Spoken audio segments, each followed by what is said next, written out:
Students, good morning to all of you. मैं Kuldeep Gautam, faculty of English, आप सभी का स्वागत करता हूं इस यूट्यूब चैनल पर कुलदीप सर इंग्लिश क्लासेस। दोस्तों, बीच में हमारी क्लासेस कुछ ब्रेक हो गई थी, मतलब नहीं डल पाई थी, अपलोड नहीं हो पाई थी। उसके पीछे रीजंस थे, मैंने आपको पहली वीडियो में आपको बता दिया है। लेकिन अब हम चीज़ों को आगे बढ़ाते जा रहे हैं। दोस्तों, जैसा कि आपको पता है कि यूपी टेट, सुपर टेट ये एग्जाम्स होने वाले हैं, सी टेट का भी एग्जाम्स। तो इधर इसके अलावा हमारे ये पीजीटी के, टीजीटी के भी कुछ एग्जाम्स आ गए हैं। तो जो बच्चे आपको पता है जो बच्चे बीएड कर चुके होते हैं तो वो टीजीटी पीजीटी के लिए मास्टर डिग्री के साथ में भी अप्लाई कर सकते हैं। तो दोस्तों, काफ़ी जगह भी अभी आने वाली हैं और आप सभी लोग अपनी तैयारी रखें। इधर एयरफोर्स का भी एग्जाम्स भी नियर है। तो एयरफोर्स के वाले जो बच्चे हैं, एनडीए की जो अगले सेशन के लिए तैयारी कर रहे हैं, तो वो सारे बच्चे बहुत ध्यान से इस वीडियो को देखें। ये वीडियो काफ़ी यूजफुल होगी आप सभी के लिए। तो दोस्तों, हम बता के चलें, आज हम पढ़ेंगे कंडीशनल सेंटेंसेस। एक्चुअली क्या कंडीशनल सेंटेंस की एक वीडियो हमने पहले भी अपलोड की थी, लेकिन उसमें कुछ चीज़ें रह गई थी, इसलिए आज भी हम कंडीशनल सेंटेंसेस को पढ़ेंगे। क्लियर है? आइए समझते हैं कंडीशनल सेंटेंसेस होते क्या हैं, किस तरीके से हम इनका यूज करते हैं, ये क्यों इतना ज़्यादा इंपॉर्टेंट होते हैं। दोस्तों, तो हम क्या समझेंगे कंडीशनल सेंटेंसेस।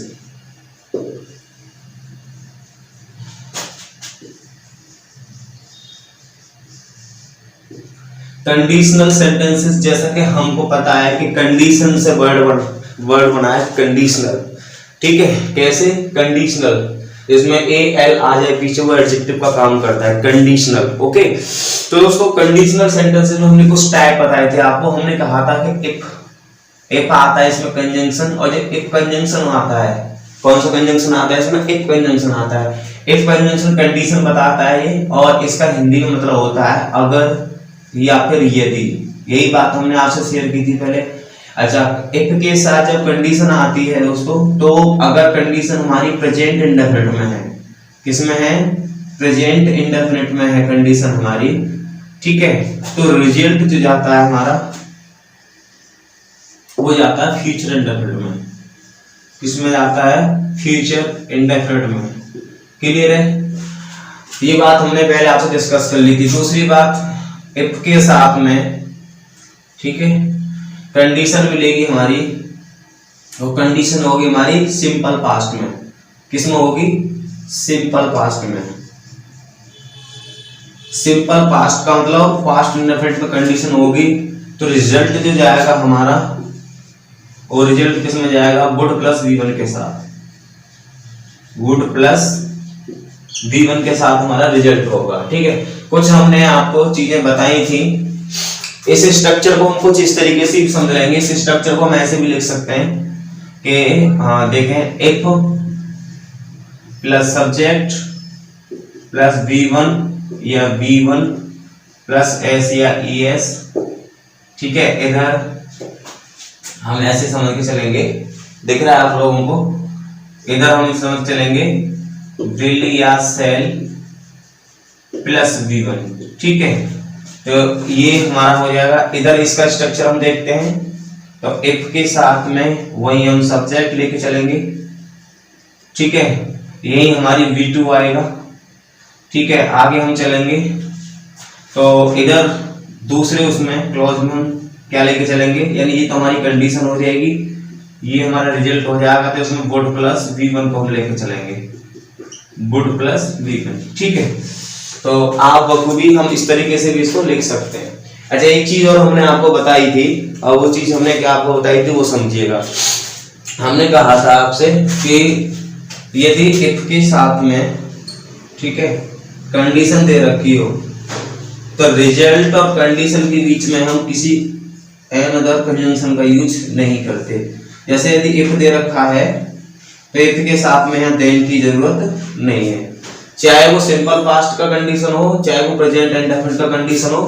ठीक है? इससे कोई फर्क नहीं पड़ता। ठीक है? ये बात हमने पहले समझ ली थी। इसका एक एग्जांपल हम देंगे, फिर आगे बढ़ेंगे। जैसे मैंने लिखा, if you come to me, if you come to me then I will inform you. तो मेरे दोस्तों मैंने ये सेंटेंस लिखा, if you come to me then I will inform you. तो मेरे प्यारे दोस्तों हमें पता है कि यहाँ पर एक कंजंक्शन आ गया। क्या आ गया? एक कंजंक्शन आ गया। अगर एक कंजंक्शन आ गया तो हमें यहाँ पर देन की कोई जरूरत नहीं है।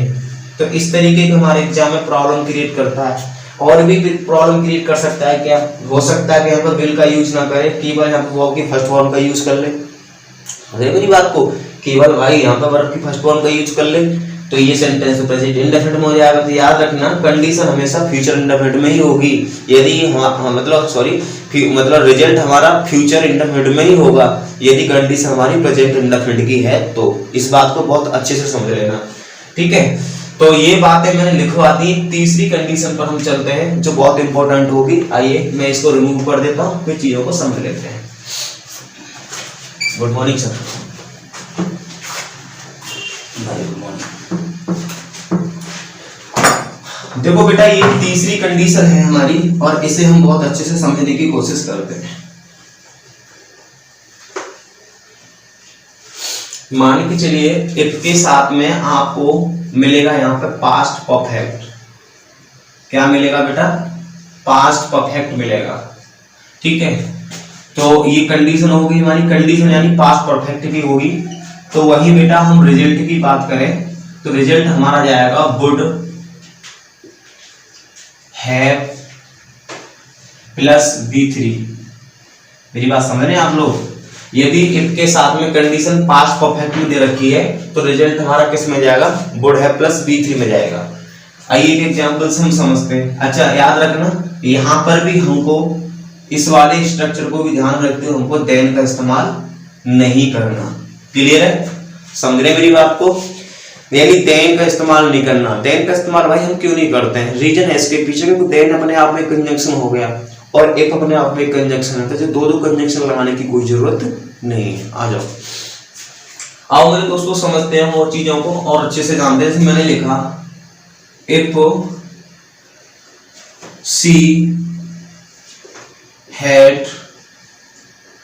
She had come to me then if she had come to me and I would have helped her। शायद दिखाई पड़ रहा है? नहीं दिखाई पड़ रहा। हाँ have helped, मैं यहाँ लिख देता हूँ I would have helped her। तो ये मैंने दोस्तों लिखा है यहाँ पर if she had come to me then I would have helped her। तो मेरे दोस्तों हमने देखा कि ये मेरी कंडीशन हो गई, यानी एक कंजंक्शन हो गया और ये इसके साथ में ये मेरी क्या हो गई? कंडीशन हो गई। क्या हो गई? कंडीशन हो गई। यहाँ पर हमने देन का यूज किया। अच्छे से जानते हैं हम कि यदि इफ आ रहा हो तो हम देन का यूज नहीं करते। तो कमी ये हो गई हमारे साथ में। दूसरी बात मित्रों कि मैंने लिखा आई वुड हैव हेल्प हर। मुझे पता है कि वुड के साथ में हैव लगा करके हमको वर्ब की थर्ड फॉर्म का इस्तेमाल करना है। किसका इस्तेमाल करना है? वर्ब की थर्ड फॉर्म का इस्तेमाल करना है। तो मेरे भाई यहाँ तो मैंने हेल्प लिखा है तो ये गलत हो जाएगा। यहाँ हो जाएगा I would have helped her. Clear है? तो मेरे दोस्तों आप ये बात बहुत अच्छे से याद रखेंगे। यदि पास्ट परफेक्ट की कंडीशन दे रखी है तो स्ट्रक्चर आपका रिजल्ट का वुड हैव प्लस B3 के, ठीक है, बनेगा। तो बहुत जल्दी से आप इसको देख लो, फिर मैं आगे कुछ एक चीजें और आपको समझाने की कोशिश करता हूँ। लिख लीजिएगा। अब एक सेंटेंस में आपको यहाँ लिखता हूं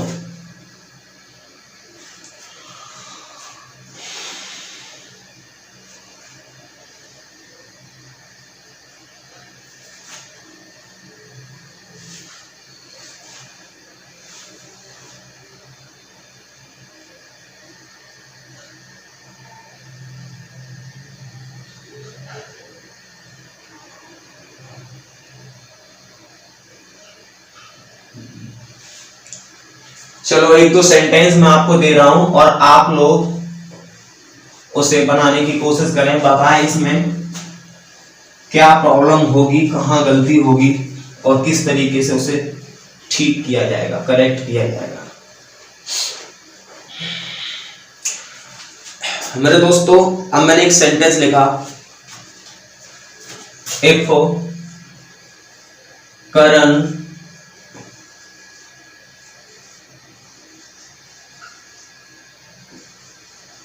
had saved money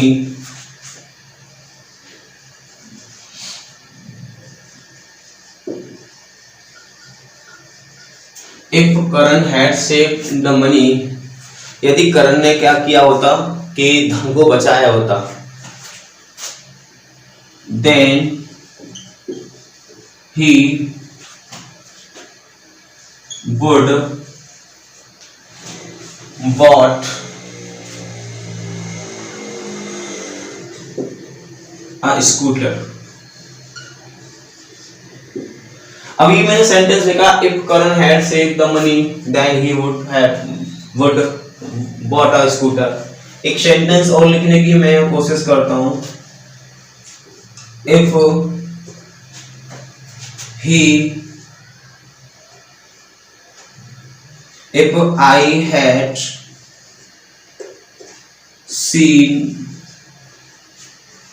I had seen him, I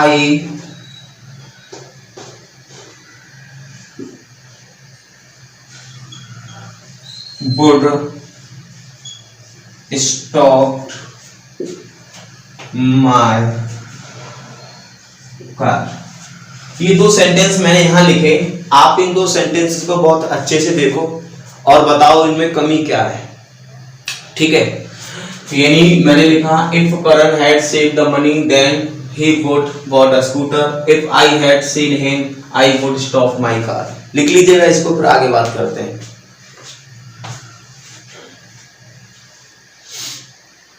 एक सेंटेंस और लिखता हूं,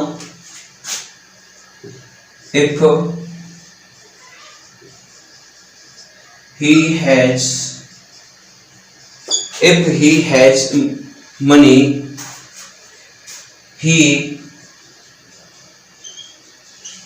would help you। मेरे दोस्तों ये तीन सेंटेंसेस मैंने यहां पर लिखे, इन तीन सेंटेंसेस को बहुत अच्छे से आप समझें और फिर देखें इनमें कहां कमियां हो सकती हैं। देखिए, एक कंजंक्शन हो, एक हमारा कंजंक्शन हो गया, कंजंक्शन जिसके साथ, कंजंक्शन के साथ जो क्लॉज आती है वो क्लॉज क्या कहलाती है, कंडीशन कहलाती है। तो ये मेरी क्या हो गई, कंडीशन हो गई। और हमको पता है इफ के साथ में देन का हम यूज नहीं करते, तो ये हमारा देन की जरूरत तो नहीं है, हम कॉमा लगा देंगे। तो ही वुड बॉट, हमें पता है कि जब कंडीशन हैड प्लस B3 के साथ आती है, यानी जब कंडीशन पास्ट परफेक्ट की होती है, तो जो हमारा रिजल्ट होता है वो वुड हैव प्लस B3 के साथ जाता है। तो हम यहाँ देख रहे हैं सब्जेक्ट हो गया, कोई दिक्कत नहीं, वुड हो गया, बट यहाँ पर बॉट दे रखा है, ये गलत हो गया। तो हमें लगाना पड़ेगा would have bought a scooter. तो यहाँ पर हैव की नीड थी, हैव हमने नहीं यहाँ पर पुट किया, इसलिए हमें यहाँ पर क्या लगाना है, हैव, ठीक है, हैव लगाना है। नेक्स्ट है, if I had seen him I would stop my car. If I had seen him I would stop my car. देखो, आई हैड सीन, हैड और सीन, सीन वर्ब की थर्ड फॉर्म हो गई, ठीक है। ये भी पास्ट परफेक्ट का हो गया, कंडीशन हमारी किसकी होगी, पास्ट परफेक्ट की होगी। तो हमें यहाँ पर वुड है प्लस B3 चाहिए, तो वुड है और B3 है, लेकिन यहाँ भी हमने किसका यूज नहीं किया, हैव का यूज नहीं किया। तो यहाँ आएगा, if I had seen him I would have stopped my car, ठीक है। एक तीसरा सेंटेंस लिखा मैंने, if he has money he would help you. अब हमने देखा यहाँ पर हेड है और यहाँ पर क्या है, इफ ही हैज मनी, ही क्या है हमारा, ही सब्जेक्ट हो गया, मनी क्या हो गया, ऑब्जेक्ट हो गया, ठीक है। हैज क्या होगी हमारी, वर्ब हो गई, और ये हमारी क्या है, फर्स्ट फॉर्म, ठीक है, यानी सिंगुलर फॉर्म है। और ये सेंटेंस हमारा किसका हो गया, प्रेजेंट इंडेफिनिट का, किसका हो गया, प्रेजेंट इंडेफिनिट का हो गया। अगर ये प्रेजेंट इंडेफिनिट का हो गया तो हम वुड लगाने की जरूरत नहीं है दोस्तों। हमें यहाँ पर लगाने की जरूरत क्या पड़ेगी, इंडेफिनिट के मुताबिक हम क्या लेके चलते हैं, विल लेके चलते हैं। तो ये सेंटेंस होगा ऐसे, if he has money he will help you. यदि उसके पास धन है तो वो तुम्हारी सहायता करेगा। तो आई होप ये पॉइंट आपके समझ में आएंगे, बखूबी आपके पॉइंट समझ में आए होंगे। आप सभी लोग अपने नोट्स बना लिया करें, काफी इंपॉर्टेंट है, वो काफी पूछे जाते हैं। ठीक है, आइए समझते हैं। तो ये दोस्तों हमने चीजें समझी। अब हम कंडीशनल के कुछ और अलग दायरे पर चलते हैं।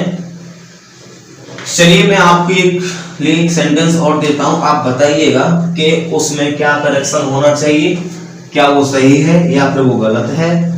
ठीक है, मैंने सेंटेंस लिखा, if Shivani had money, if Shivani had money, she would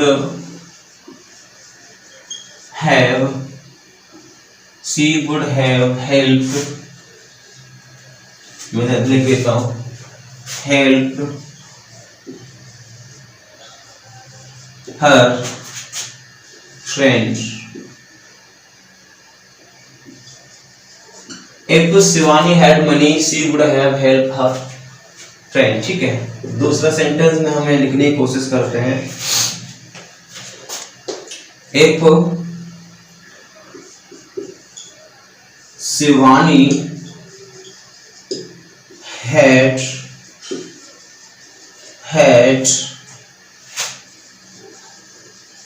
money, if Shivani had money, she would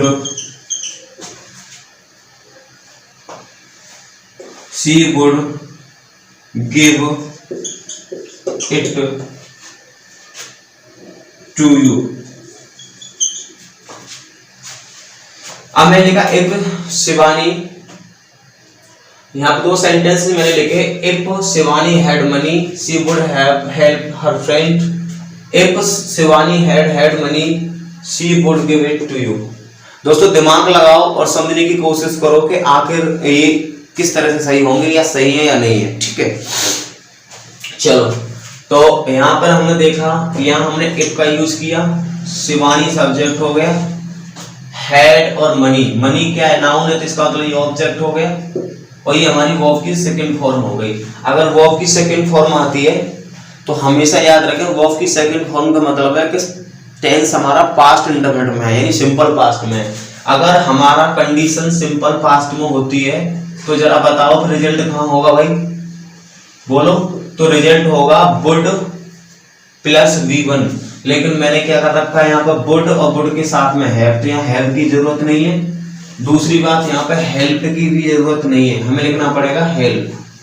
ठीक है जी, आगे बढ़ते हैं। फिर मैं लिखा इफ शिवानी, शिवानी सब्जेक्ट हो गया, हैड हेल्पिंग वर्ब हो गई, हैड मेन वर्ब हो गई, और ये इस मेन वर्ब का ऑब्जेक्ट हो गया। ठीक है, तो इसका मतलब हमें पता चल गया, जब हेड प्लस B3 आती है, ये मेन वर्ब यानी वर्ब की थर्ड फॉर्म है, ये वर्ब की थर्ड फॉर्म है, और ये helping verb, had plus B3 आती है तो वो टेंस होता है हमारा, वो पास्ट परफेक्ट का होता है, यानी पास्ट और पास्ट होता है।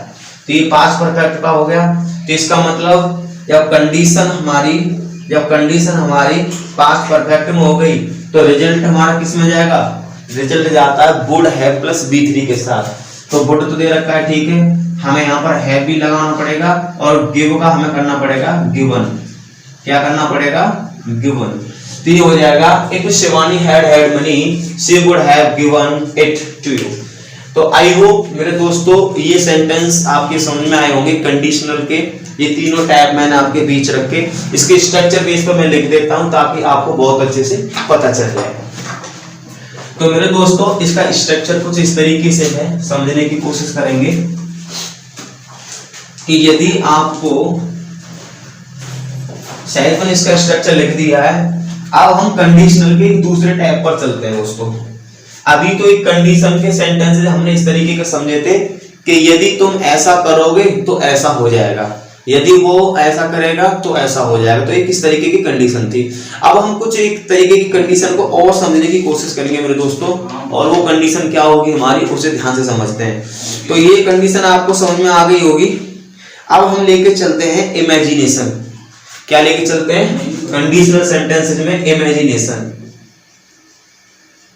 इमेजिनेशन से मतलब समझते हैं आप, इमेजिनेशन से मतलब है कल्पना वाले सेंटेंसेस। जैसे कि आप कहते हैं यदि मेरे पास धन होता, ठीक है, या मतलब ऐसी इमेजिनेशन करते हैं जैसे आप कहते हैं कि काश में मुंबई में होता। इसका मतलब है कि आप मुंबई में नहीं है, तभी तो आप इस बात को कह रहे हैं कि काश में मुंबई में होता। तो इसका सारा सीधे सीधे से मतलब है कि आप मुंबई में नहीं है। या फिर आप कहते हैं काश में तोता होता। भाई आप तोता नहीं है, लेकिन आप इमेजिनेशन कर रहे हैं कि आप तोता होते, लेकिन you are not a parrot, आप तोता नहीं है, ठीक है। तो ऐसे सेंटेंसेस जो इमेजिनेशन शो करते हैं, ठीक है। तो ऐसे सेंटेंसेस को हम कैसे बनाएंगे आइए समझते हैं। मैं कुछ एक सेंटेंस लिखता हूं तो चीजें क्लियर हो जाएंगी। जैसे मैंने लिखा, एक I watch in Mumbai, If I was in Mumbai, ठीक है, I would live happily. I would live happily. ये सेंटेंस मैंने लिखा। फिर मैंने लिखा एक सेंटेंस और, If I was a parrot, यदि मैं तोता होता, क्या होता, तोता होता। फिर मैंने एक सेंटेंस लिखा, एक सेंटेंस और लिखा, if I was a king, यदि मैं एक राजा होता तो आई वुड रूल, ठीक है, I would rule the world, ठीक है।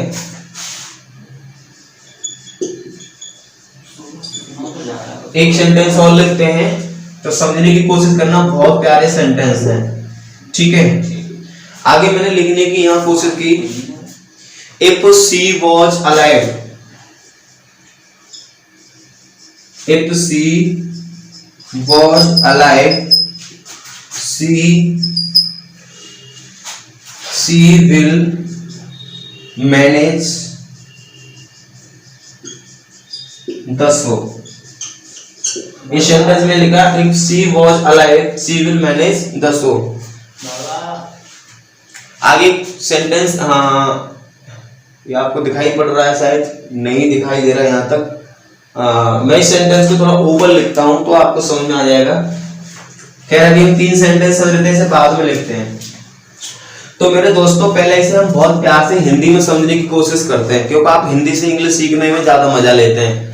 तो कई बार ऐसा होता है कि आप इमेजिनेशन करते हैं, आप कल्पना करते हैं, आप कह रहे होते हैं कि यदि मैं मुंबई में होता तो खुश होता, या यदि मैं मुंबई में होता तो सलमान खान के साथ रह रहा होता।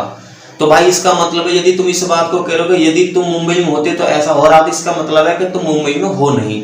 या कई बार तुम ये कहते हो काश में एक पक्षी होता, यदि लगा दो, या काश में एक पक्षी होता, तो ये मतलब आधी अधूरी आपकी क्या है, मतलब वासनाएं, आपकी डिजायर्स हैं, कामनाएं, इमेजिनेशन है, कल्पना है कि काश आप पक्षी होते, लेकिन इसका मतलब है you are not a bird, आप एक पक्षी नहीं है, आप कल्पना कर रहे हैं। और ये असत्य भी ये बात है कि आप पक्षी हो भी नहीं सकते, इंसान पक्षी कैसे हो जाएगा। लेकिन व्यक्ति क्या है, इमेजिनेशन तो कर सकता है, इमेजिनेशन करने में तो स्वतंत्र है।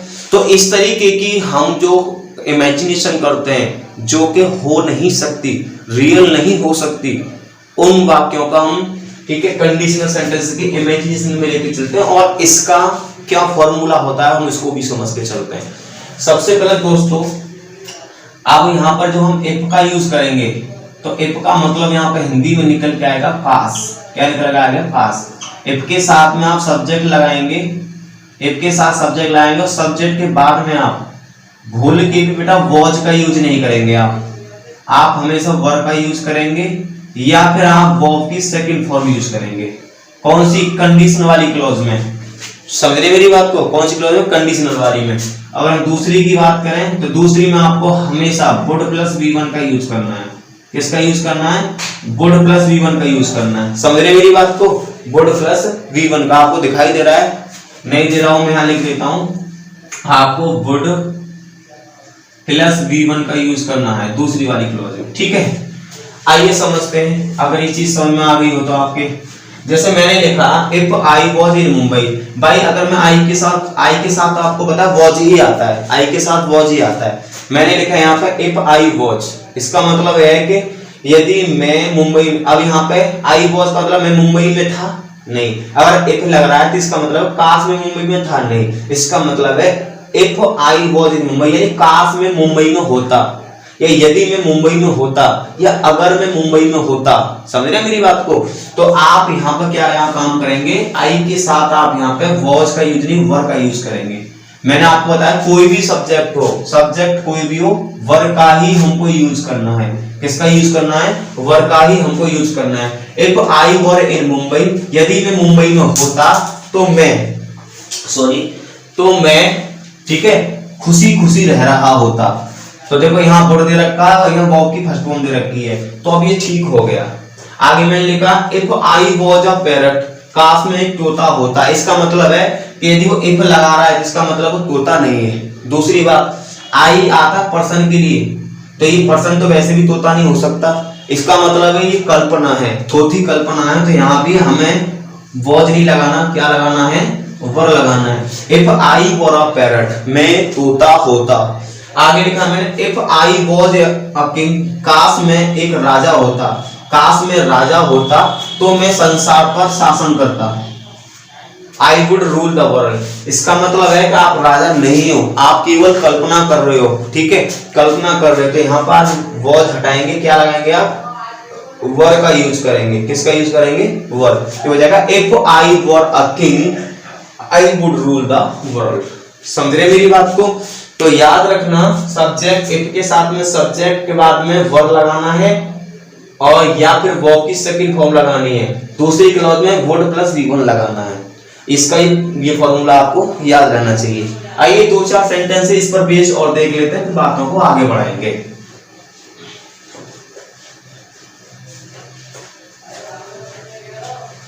जैसे मैंने लिखा इफ रानी वॉज अलाइव, यदि रानी जिंदा होती,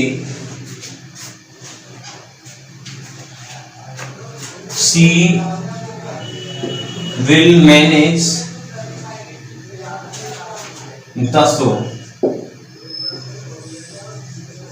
she will manage the show. क्या करती वो जिंदा होती तो वो मैनेज किसको करती? शो को।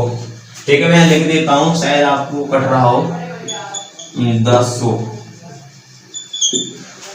हाँ मुझे पता है इफ लग रहा है, इसका मतलब हम इमेजिनेशन कर रहे हैं। काश हो गया, इसका मतलब काश रानी जिंदा होती तो वो शो को मैनेज करती।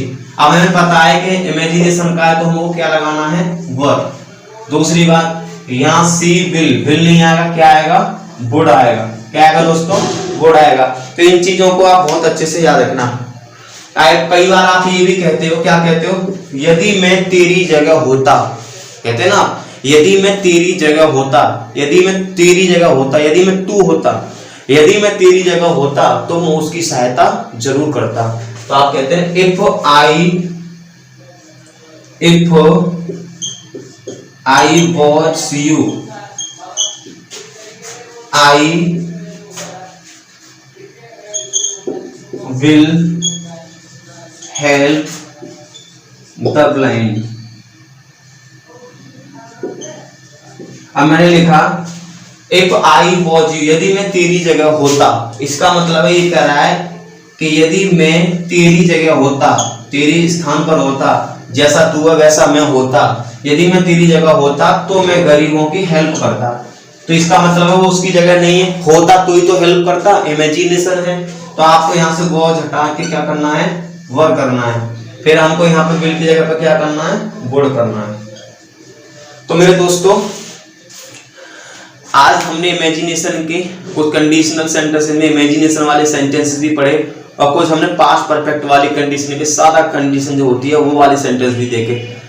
आज हम इतना ही, और नेक्स्ट वीडियो में आने वाली जो वीडियो हम अपलोड करेंगे टुमारो, उसमें हम आगे की चीजें और रखेंगे। आशा है आपको ये सेशन बहुत पसंद आया होगा। अगर ये सेशन बहुत ज्यादा पसंद आया आपको तो आप इस चैनल को आगे बढ़ाएं, सब्सक्राइब करें और बेल आइकन भी दबा दिया करें, ठीक है, ताकि नोटिफिकेशन चीजें आपको मिलती रहें मेरी तरफ से, ठीक है। इसके अलावा आप लोग ध्यान से पढ़ें, ये चीजें काम आती हैं, आप इनको हल्के में न लें। किसी भी एग्जाम में बहुत प्यार से पूछ ली जाती हैं। मैं आपको इसको कराने के बाद में कंडीशनल सेंटेंस कराने के बाद में कुछ आपको ऐसे क्वेश्चंस की प्रैक्टिस कराऊंगा जो CDS, NDA या UP टेट जैसे बड़े बड़े एग्जाम, मतलब और भी एग्जाम्स में पूछे गए हैं क्वेश्चंस, तो आप देखेंगे आप इजीली आप उनको कर पा रहे हैं, जैसा आप यहाँ पे पढ़ पा रहे हैं मन से, तो इजीली कर पाएंगे आप। तो मेरे दोस्तों आज इतना ही, और उत्साह के साथ, एक्साइटमेंट के साथ आप बढ़ते चली जाइए। लाइफ में कभी भी बोरिंग मत महसूस होइए। अगर बोरिंग महसूस होता है तो कुछ ना कुछ उपाय खोजने की कोशिश करें,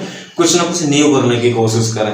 आप ऐसा करेंगे तो डेफिनेटली कभी भी आप लाइफ में बोर नहीं होंगे और आप बढ़ते चले जाएंगे, ठीक है। थोड़ा सा वक्त अपने लिए निकाला करें सोचने के लिए कि क्या मैं लाइफ जैसी जी रहा हूँ वो ठीक है, क्या मुझे ऐसा ही जीना चाहिए। तो आप अपने आप के लिए भी समय निकाल कर थोड़ा चिंतन किया करें ताकि आपको डेस्टिनेशन मिल जाए। इन्हीं शब्दों के साथ आज दोस्तों मिलते हैं, यहाँ विदाई देते हैं आज और मिलते हैं कल, ठीक है।